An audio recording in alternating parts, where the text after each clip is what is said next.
Hi everyone, business bus പ്ലസിൻ്റെ പുതിയൊരു വീഡിയോയിലേക്ക് എല്ലാവർക്കും സ്വാഗതം. ഈ ഒരു വീഡിയോ എന്ന് പറയുന്നത് ട്രേഡ് മാർക്കിന് നിങ്ങൾ അപ്ലിക്കേഷൻ സബ്മിറ്റ് ചെയ്ത് കൊടുക്കുന്നതിന് മുമ്പ് ചെക്ക് ചെയ്ത് നോക്കേണ്ട ചില സംഗതികളെ പറ്റിയിട്ട് പറയുന്നതിനാണ്.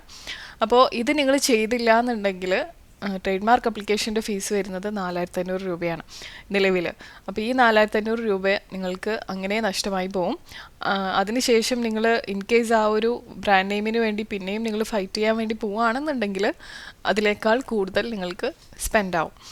ഞാൻ എൻ്റെ ഒരു പേഴ്സണൽ എക്സ്പീരിയൻസ് വെച്ചിട്ട് തന്നെ ആദ്യം പറഞ്ഞു തുടങ്ങാം. അതായത് കഴിഞ്ഞ വർഷം 2 ബ്രാൻഡ്സിന് വേണ്ടിയിട്ട് ഞാൻ ട്രേഡ് മാർക്ക് അപ്ലിക്കേഷൻ സബ്മിറ്റ് ചെയ്തിരുന്നു. എൻ്റെ തന്നെ 2 ബ്രാൻഡ്സിന് വേണ്ടിയിട്ട് ഞാൻ ട്രേഡ് മാർക്ക് അപ്ലിക്കേഷൻ സബ്മിറ്റ് ചെയ്തിട്ടുണ്ടായിരുന്നു. അപ്പം രണ്ടും ഞാൻ തന്നെയാണ് ചെയ്തിട്ടുണ്ടായിരുന്നതും. ഒരെണ്ണം ഒരു ക്ലാസ് 3 കോസ്മെറ്റിക്സിൻ്റെ ക്ലാസ് 3 വരുന്നതിലും ഒരെണ്ണം ഫുഡിൻ്റെ കാറ്റഗറിയിൽ വരുന്നതുമായിട്ടുണ്ടായിരുന്ന പ്രൊഡക്ട്സിന് വേണ്ടിയിട്ടുള്ള ഒരു ബ്രാൻഡിൻ്റെ രജിസ്ട്രേഷന് വേണ്ടിയിട്ടുമായിരുന്നു. അപ്പോൾ എനിക്ക് ആദ്യം ഞാൻ കോസ്മെറ്റിക്സിൻ്റെതാണ് കൊടുത്തിട്ടുണ്ടായിരുന്നത്. അത് കഴിഞ്ഞ് ഒരു 3 to 4 months ഒക്കെ കഴിഞ്ഞതിന് ശേഷമാണ് രണ്ടാമത്തെ ബ്രാൻഡിന് വേണ്ടിയിട്ടുള്ള ട്രേഡ് മാർക്ക് അപ്ലിക്കേഷൻ കൊടുക്കുന്നത്. അപ്പോൾ ഈ രണ്ടാമത്തെ ബ്രാൻഡിൻ്റെത് എനിക്ക് ഇപ്പോൾ രജിസ്റ്റേർഡ് ആയി എന്ന് പറഞ്ഞിട്ട് എനിക്ക് എൻ്റെ സർട്ടിഫിക്കറ്റ് കിട്ടി. പക്ഷേ ആദ്യം ഞാൻ സബ്മിറ്റ് ചെയ്തിട്ടുണ്ടായിരുന്ന ബ്രാൻഡ്, അതായത് എൻ്റെ കോസ്മെറ്റിക് ബ്രാൻഡിന് വേണ്ടിയിട്ടുള്ള രജിസ്ട്രേഷൻ ഞാൻ കൊടുത്തിട്ടുണ്ടായിരുന്നത് അത് മറ്റൊരു ബ്രാൻഡ്, ഒരു കുറച്ച് ഇൻ്റർനാഷണൽ ലെവലിലുള്ള ഒരു ബ്രാൻഡ് ഒബ്ജക്റ്റ് ചെയ്തിട്ട് എന്ന് പറഞ്ഞു കഴിഞ്ഞാൽ ലീഗലി ഉള്ള ഒബ്ജക്ഷൻ ഇതുവരെ റിഫ്ലക്റ്റ് ആയിട്ടില്ല. പക്ഷേ എനിക്ക് വക്കീൽ നോട്ടീസ് അയച്ചിട്ടുണ്ട് അവർ. അപ്പോൾ ഇത് വരാനുണ്ടായിരുന്ന സാഹചര്യം എന്താണെന്നുള്ളതൊക്കെ പിന്നീട് ഞങ്ങളൊരു ട്രേഡ് മാർക്ക് അറ്റോർണിനെ വെച്ച് സംസാരിച്ച സമയത്താണ് അവർ കുറച്ച് കാര്യങ്ങൾ ഞാൻ മിസ് ഔട്ട് ആയിട്ടുണ്ടായിരുന്നത് എനിക്ക് പറഞ്ഞു തരുന്നത്. അപ്പോൾ ഞാൻ പറഞ്ഞതുപോലെ ഇത് കുറച്ച് ഇൻ്റർനാഷണൽ ലെവലിലുള്ള ഒരു കമ്പനി ആയതുകൊണ്ട് തന്നെ അവരുടെ നെയിം സെക്കൻഡ് നെയിം ആയിട്ടോ അല്ലെങ്കിൽ ഫസ്റ്റ് നെയിം ആയിട്ടോ ഒക്കെ വരുന്ന ട്രേഡ് മാർക്ക് അപ്ലിക്കേഷൻസ് ഇരുന്ന് ഒബ്ജക്റ്റ് ചെയ്യുക എന്നുള്ളതാണ് ഇവരുടെ ഒരു ടാസ്ക് എന്ന് പറയുന്നത്. അതായത് ഞാനൊരു എക്സാമ്പിൾ പറഞ്ഞുതരാം. ഇപ്പോൾ നമ്മുടെ channel name business bus plus എന്നാണ്. അപ്പോൾ ഇതിൽ ബിസിനസ് ബസ് പ്ലസ് എന്നുള്ളതാണ് അവർ രജിസ്റ്റർ ചെയ്തിരിക്കുന്നതെന്ന് വിചാരിക്കാം. അപ്പോൾ ഈ പ്ലസ് എന്ന് വരുന്ന എല്ലാ ബ്രാൻഡ്സിനെയും ഇരുന്ന് ഒപ്പോസ് ചെയ്യുക എന്നുള്ളതാണ് ഇവരുടെ ടീമിൻ്റെ പരിപാടി. അതായത് ഇവർ അത്യാവശ്യം അത്രയും എസ്റ്റാബ്ലിഷ് ആയിട്ടുള്ള ഒരു ഫേം ആയതുകൊണ്ട് തന്നെ അവർക്ക് അവരുടെ നെയിമിൽ, പക്ഷേ ഇന്ത്യൻ ഒറിജിൻ അല്ല ആ ബ്രാൻഡ്, പുറത്താണ് ആ ഒരു ബ്രാൻഡ് ഉള്ളത്. അപ്പോൾ അവരുടെ ഉദ്ദേശം എന്ന് പറയുന്നത് ഇപ്പോൾ അവർ ഇന്ത്യയിൽ സെല്ലിങ് ചെയ്യുന്നുണ്ട്. അതുകൊണ്ട് തന്നെ അവർക്ക് ഈ ഒരു ബ്രാൻഡിൻ്റെ സിമിലറായിട്ട് പോലും ഒരു ബ്രാൻഡ് വരുന്നത് അവർക്ക് ഇഷ്ടമില്ല എന്നുള്ള ഒരു ലെവലാണ്. അതുകൊണ്ട് ഇതിങ്ങനെ ഒപ്പോസ് ചെയ്യുക എന്നുള്ളതാണ് ഇവരുടെ പരിപാടി. ഇതെനിക്ക് ട്രേഡ് മാർക്ക് അറ്റോർണി അവരിരുന്ന് ചെക്ക് ചെയ്തതിന് ശേഷം പറഞ്ഞു തന്നപ്പോഴാണ് മനസ്സിലായത്. കാരണം എൻ്റെ ബ്രാൻഡിനോട് സിമിലർ ആയിട്ടുണ്ടായിരുന്ന എല്ലാ ട്രേഡ് മാർക്ക് അപ്ലിക്കേഷനും അവർ ഇങ്ങനെ ഒപ്പോസ് ചെയ്തുകൊണ്ടിരിക്കുകയാണ്. അത് അവരുടെ ഒരു ഭാഗമായിട്ട് അവർ കൊണ്ടു നടക്കുന്നൊരു കാര്യമാണ്.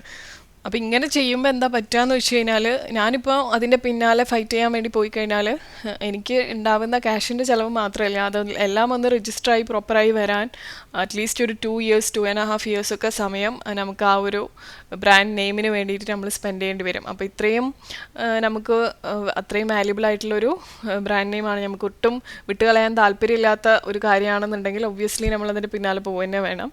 ഇനി അത് ഇനീഷ്യൽ സ്റ്റേജിലാണെന്നുണ്ടെങ്കിൽ നമുക്ക് എന്ത് ചെയ്യാം, ബാക്കൗട്ട് ചെയ്യാം.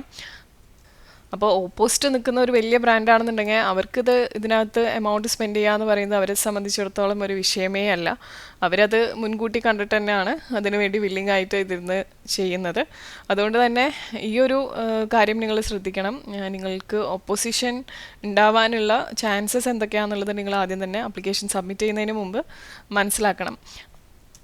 അപ്പോൾ ഇതിന് സാധാരണ നമ്മൾ ട്രേഡ് മാർക്ക് അപ്ലിക്കേഷൻ സബ്മിറ്റ് ചെയ്യുന്നതിന് മുമ്പ് ഒരു പ്രിലിമിനറി സെർച്ച് നടത്തും. അപ്പോൾ ആ ഒരു പ്രിലിമിനറി സെർച്ച് നടത്തുന്ന സമയത്ത് ചില ഫാക്ടേഴ്സൊക്കെ നമ്മൾ നോക്കും. കുറച്ച് കോമൺ ആയിട്ട് പറയുന്ന കുറേ ഫാക്ടേഴ്സ് ഉണ്ട്.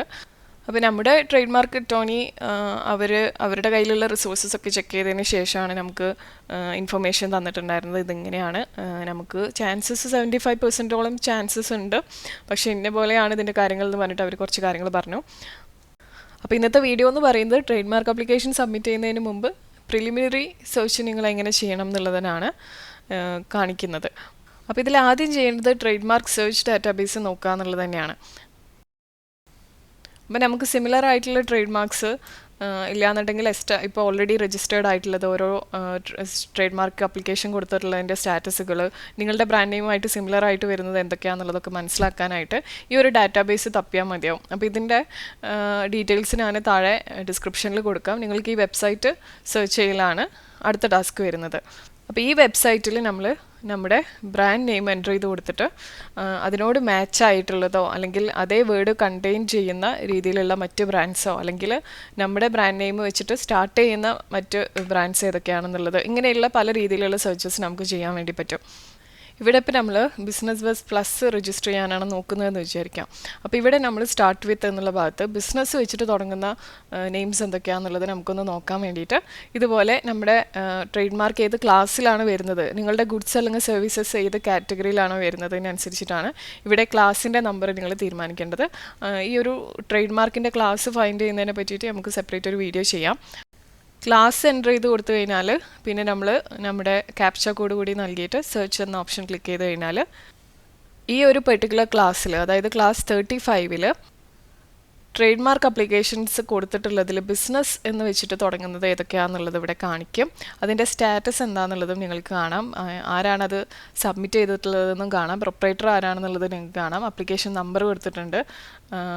അപ്പോൾ ഇതിൻ്റെ ഡീറ്റെയിൽസ് നിങ്ങൾക്ക് കിട്ടാവുന്ന ഒരു വഴിയാണിത്. അപ്പോൾ ഇതിൽ നിങ്ങൾക്ക് കുറേ എണ്ണം കാണാം അബാൻഡൻഡ് എന്ന് പറഞ്ഞിട്ട്, അത് അവർ മുന്നോട്ട് പോകുന്നില്ല ആ ഒരു അപ്ലിക്കേഷൻ വെച്ചിട്ട് എന്നുണ്ടെങ്കിൽ അത് അവർ ഇങ്ങനെ അബാൻഡൻഡ് സ്റ്റാറ്റസിലായിരിക്കും ഉണ്ടാവുക. ഇനി ഈ ഒരു സെർച്ച് നിങ്ങൾക്ക് ഇതുപോലെ സ്റ്റാർട്ട് വിത്ത് അല്ലെങ്കിൽ കണ്ടെയ്ൻസ്, മാച്ച് വിത്ത് എന്നുള്ള രീതിയിൽ നിങ്ങളുടെ ബ്രാൻഡ് നെയിമുമായിട്ട് സിമിലർ ആയിട്ട് വരുന്നത് എന്തൊക്കെയാണെന്നുള്ളത് മനസ്സിലാക്കാനായിട്ടും എന്താണ് ആപ്ലിക്കേഷൻസിൻ്റെ സ്റ്റാറ്റസ് എന്നുള്ളത് അറിയാനുമായിട്ടും നിങ്ങൾക്ക് ഈ ഒരു പോർട്ടൽ യൂസ് ചെയ്യാവുന്നതാണ്. ഇതിൽ തന്നെ നിങ്ങൾ ഉപയോഗിക്കാൻ പാടില്ലാത്ത പ്രൊഹിബിറ്റഡ് മാർക്സിനെ പറ്റിയിട്ടുള്ള ഡീറ്റെയിൽസ് കൊടുത്തിട്ടുണ്ട്. പിന്നെ അതുപോലെ തന്നെ വെൽ നോൺ ആയിട്ടുള്ള ബ്രാൻഡ്സ് ഏതൊക്കെയാണെന്നുള്ളതിനെ പറ്റിയിട്ടുള്ള ഡീറ്റെയിൽസും ഈ ഒരു പോർട്ടലിൽ നിന്ന് തന്നെ നമുക്ക് ലഭിക്കും. ഇനി ഇത് തന്നെ നിങ്ങൾക്ക് വേർഡ് മാർക്ക് വെച്ചിട്ട് സെർച്ച് ചെയ്യാം, അതുപോലെ വിയന്ന കോഡ് വെച്ചിട്ട് സെർച്ച് ചെയ്യാം. ഫോണറ്റിക്, അതായത് നമ്മുടെ യൂസ് ചെയ്യുന്ന വേർഡ് പ്രൊനൗൺസ് ചെയ്യുന്ന സമയത്ത് സിമിലർ ആയിട്ട് തോന്നുന്ന രീതിയിൽ മറ്റേതെങ്കിലും ബ്രാൻഡ്സിനായിട്ട് ഏതെങ്കിലും ക്ലാഷ് വരുന്നുണ്ടോ എന്നുള്ളത് നിങ്ങൾക്ക് മനസ്സിലാക്കാനായിട്ട് ഫോണറ്റിക് എന്നുള്ള ഓപ്ഷൻ വെച്ചിട്ട് നിങ്ങൾക്ക് സെർച്ച് ചെയ്യാവുന്നതാണ്. വിയന്ന കോഡ് എന്ന് പറയുന്നത് നിങ്ങളിപ്പോൾ ഒരു ലോഗോ വെച്ചിട്ടാണ് സബ്മിറ്റ് ചെയ്യുന്നതെന്നുണ്ടെങ്കിൽ ആ ഒരു ലോഗോ മറ്റേതെങ്കിലും ട്രേഡ് മാർക്ക് അപ്ലിക്കേഷനുമായിട്ട് ക്ലാഷ് ആവുന്നുണ്ടോ എന്നുള്ളത് അറിയാനായിട്ട് ഇത് ഈ വിയന്ന കോഡ് വെച്ചിട്ട് സെർച്ച് ചെയ്താൽ മതിയാവും. അപ്പോൾ ഇത്തരത്തിൽ word mark search, phonetic search, Vienna code search, അങ്ങനെ 3 പ്രധാനമായ സെർച്ചുകളാണ് നമുക്ക് ചെയ്യാനായിട്ടുള്ളത്. നമ്മൾ സെർച്ച് കണ്ടക്ട് ചെയ്ത് കഴിഞ്ഞാൽ പിന്നെ നമ്മൾ ഇതിൻ്റെ റിസൾട്ട്സ് റിവ്യൂ ചെയ്യാം. അതായത് ഓരോ ട്രേഡ് മാർക്ക് അപ്ലിക്കേഷനും എങ്ങനെയാണ് അതിൻ്റെ സ്റ്റാറ്റസ് വന്നിട്ടുണ്ട് എന്നുള്ളതൊക്കെ ഒന്ന് റിവ്യൂ ചെയ്യുക. നിങ്ങൾക്ക് ആ ഒരു നെയിം കിട്ടാൻ ചാൻസ് ഉണ്ടോ എന്നുള്ളത് നിങ്ങൾ മനസ്സിലാക്കുക. എന്തുകൊണ്ടാണ് സിമിലറായിട്ട് വരുന്ന, നിങ്ങളുടെ ബ്രാൻഡ് നെയിമോട് സിമിലറായിട്ട് വരുന്ന ഏതെങ്കിലുമൊക്കെ ബ്രാൻഡ്സ് ഉണ്ടെന്നുണ്ടെങ്കിൽ അതിൻ്റെ സ്റ്റാറ്റസ് ഒബ്ജക്റ്റഡോ അല്ലെങ്കിൽ അബാൻഡൻഡോ അങ്ങനെയൊക്കെ ആയിട്ടുണ്ടെന്നുണ്ടെങ്കിൽ, വിഡ്രോണോ ഒക്കെ ആയിട്ടുണ്ടെന്നുണ്ടെങ്കിൽ അതിൻ്റെ റീസൺസ് എന്താണെന്നുള്ളത് മേ ബി നിങ്ങൾക്ക് നോക്കാൻ പറ്റുന്നുണ്ടെങ്കിൽ നോക്കുക.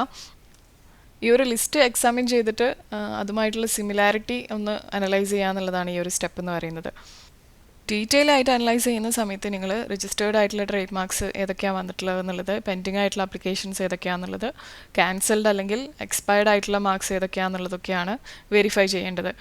ഇനി നിങ്ങൾ ഈ ഒരു സ്റ്റഡി നടത്തി പക്ഷേ നിങ്ങൾക്ക് ഒരു കൺഫ്യൂസിങ് ആണെന്നുണ്ടെങ്കിൽ ഒബ്വിയസ്ലി നിങ്ങളൊരു ട്രേഡ് മാർക്ക് അറ്റോർണീനെ കോൺടാക്ട് ചെയ്യാം. ഈ ഒരു ട്രേഡ് മാർക്സുമായിട്ട് ബന്ധപ്പെട്ടിട്ടുള്ള വർക്ക് മാത്രം ചെയ്യുന്ന രീതിയിലുള്ള അഡ്വക്കേറ്റ്സ് ഒക്കെ ഉണ്ടാവും. അപ്പോൾ അങ്ങനെയുള്ള ലീഗൽ അഡ്വൈസ് എടുത്തതിന് ശേഷം മാത്രം പ്രൊസീഡ് ചെയ്യുന്നതായിരിക്കും നല്ലത്. അവരുടെ ഒരു എക്സ്പേർട്ട് ഒപ്പീനിയൻ എന്തായാലും ഈ കാര്യത്തിൽ ഹെൽപ്പ് ചെയ്യും. എസ്പെഷ്യലി നിങ്ങളുടെ ബ്രാൻഡ് നെയിം കുറച്ച് കോമൺ ആണ് അല്ലെങ്കിൽ അതിനോട് സിമിലർ ആയിട്ടുള്ളത് വരുന്നുണ്ട്. എൻ്റെ കേസിലുള്ളതുപോലെ കുറച്ച് എസ്റ്റാബ്ലിഷ്ഡ് ആയിട്ടുള്ള ഒരു പാർട്ടി ഉണ്ട് എന്നൊക്കെ ഉണ്ടെന്നുണ്ടെങ്കിൽ, ഒരു ഒപ്പോസൊക്കെ നിങ്ങൾ പ്രതീക്ഷിക്കുന്നുണ്ട്, ഇനി വർക്ക് ആവില്ലേ എന്നുള്ളൊരു ടെൻഷനൊക്കെ ഉണ്ടെന്നുണ്ടെങ്കിൽ ഒബ്വിയസ്ലി നിങ്ങളൊരു ട്രേഡ് മാർക്ക് അറ്റോർണിയെ പോയി കണ്ടിട്ട് അവരുടെ അഡ്വൈസ് പ്രകാരം മുന്നോട്ട് പോകുന്നതായിരിക്കും നല്ലത്. അപ്പോൾ ഇങ്ങനെ ചെയ്യുന്നതിൻ്റെ ഗുണം എന്താണെന്ന് വെച്ച് കഴിഞ്ഞാൽ അവർ കുറച്ചും കൂടി കോംപ്രിഹെൻസീവായിട്ട് ഈ ഒരു സ്റ്റഡി നടത്തും. അതിനുശേഷമായിരിക്കും നമുക്ക് അതിൻ്റെ പോസിബിലിറ്റീസ് അവർ പറഞ്ഞു തരുന്നത്. അപ്പോൾ ഈ ട്രേഡ് മാർക്ക് അറ്റോർണീസിന് ഒഫീഷ്യൽ നമ്മൾ ആക്സസ് ചെയ്യുന്ന ആ ഒരു ഡാറ്റാബേസിൻ്റെ അപ്പുറത്തേക്ക് കോമൺ ആയിട്ടുള്ള ലോ ട്രേഡ് മാർക്സ് അതുപോലെ അൺരജിസ്റ്റേർഡ് മാർക്സിനൊക്കെ കുറച്ചുകൂടി ആക്സസ് ഉണ്ടായിരിക്കും ഇവർക്ക് കുറച്ച് കോംപ്രിഹെൻസീവായിട്ട് ഈ സെർച്ച് ചെയ്യാൻ വേണ്ടിയിട്ട്. അതുകൊണ്ട് തന്നെയാണ് അവർക്ക് കുറച്ചുകൂടി നന്നായിട്ട് കാര്യങ്ങൾ മനസ്സിലാക്കി നമ്മളെ ഹെൽപ്പ് ചെയ്യാൻ വേണ്ടി സാധിക്കുന്നത്. പിന്നെ നിങ്ങൾക്ക് നോക്കാവുന്ന മറ്റ് റിസോഴ്സസ് ആണ് ട്രേഡ് മാർക്ക് ജേർണൽസും ഓൺലൈൻ ടൂൾസ് എന്ന് പറയുന്നത്. അപ്പോൾ ട്രേഡ് മാർക്ക് ജേർണൽസ് എന്ന് പറയുന്നത് ട്രേഡ് മാർക്ക് രജിസ്ട്രി തന്നെ റെഗുലർലി പബ്ലിഷ് ചെയ്യുന്ന ജേർണൽസ് ആണ്. അപ്പോൾ ഇതിൽ പുതിയതായിട്ട് ഫയൽ ചെയ്യപ്പെടുന്ന രജിസ്റ്റേർഡ് ആയിട്ടുള്ള ട്രേഡ് മാർക്സ്, ഇങ്ങനെ പുതിയതായിട്ട് ഫയൽ ചെയ്യപ്പെടുന്നതും രജിസ്റ്റേർഡ് ആയിട്ടുള്ള ട്രേഡ് മാർക്സിൻ്റെ ഒക്കെ ഡീറ്റെയിൽസ് ഉണ്ടാവും. അപ്പോൾ ഇത് റിവ്യൂ ചെയ്യുമ്പോൾ നിങ്ങൾക്ക് അത്യാവശ്യം ഒരു ഇൻസൈറ്റ് ലഭിക്കാനായിട്ട് ഇത് ഹെൽപ്പ് ചെയ്യും. അതുപോലെ തന്നെ ഓൺലൈൻ ടൂൾസ് എന്ന് പറയുമ്പോൾ തേർഡ് പാർട്ടി ആയിട്ടുള്ള ട്രേഡ് മാർക്ക് സെർച്ച് ടൂൾസ് ഉണ്ടാവും. അതുപോലെ തന്നെ ഡാറ്റാബേസ് ഉണ്ടാവും കൂടുതൽ സെർച്ച് ചെയ്യാനായിട്ട്. അപ്പോൾ പക്ഷേ ഇതിൽ നിങ്ങൾ ശ്രദ്ധിക്കേണ്ട കാര്യം, ആ ഒരു third party trade mark search ടൂൾസൊക്കെ ആ ഡാറ്റാബേസസ് ഒക്കെ റിലയബിൾ ആണ്, അപ് ടു ഡേറ്റ് ആണ് എന്നുള്ള കാര്യം നിങ്ങൾ ഉറപ്പ് വരുത്തണം. ഇല്ലാന്നുണ്ടെങ്കിൽ ആ ചെയ്യുന്ന പണിയൊക്കെ വേസ്റ്റ് ആയിരിക്കും. അപ്പോൾ ഇത്രയേ ഉള്ളൂ.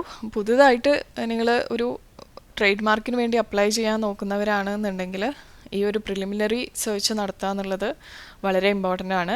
നിങ്ങൾക്ക് ഭാവിയിൽ ലീഗൽ ഇഷ്യൂസൊക്കെ അവോയ്ഡ് ചെയ്യാനും നിങ്ങളുടെ ട്രേഡ് മാർക്കിനൊരു അത്യാവശ്യം നല്ലൊരു ചാൻസ് ഉണ്ട് അത് രജിസ്റ്റർ ചെയ്യപ്പെടാനും എന്നുള്ളത് കാര്യത്തിൽ നിങ്ങൾക്കൊരു ഉറപ്പ് കിട്ടാനും ഇത് ഹെൽപ്പ് ചെയ്യും. അപ്പോൾ ഈ വീഡിയോ നിങ്ങൾക്ക് ഹെൽപ്ഫുൾ ആയെന്ന് വിചാരിക്കുന്നു. Thank you so much for watching.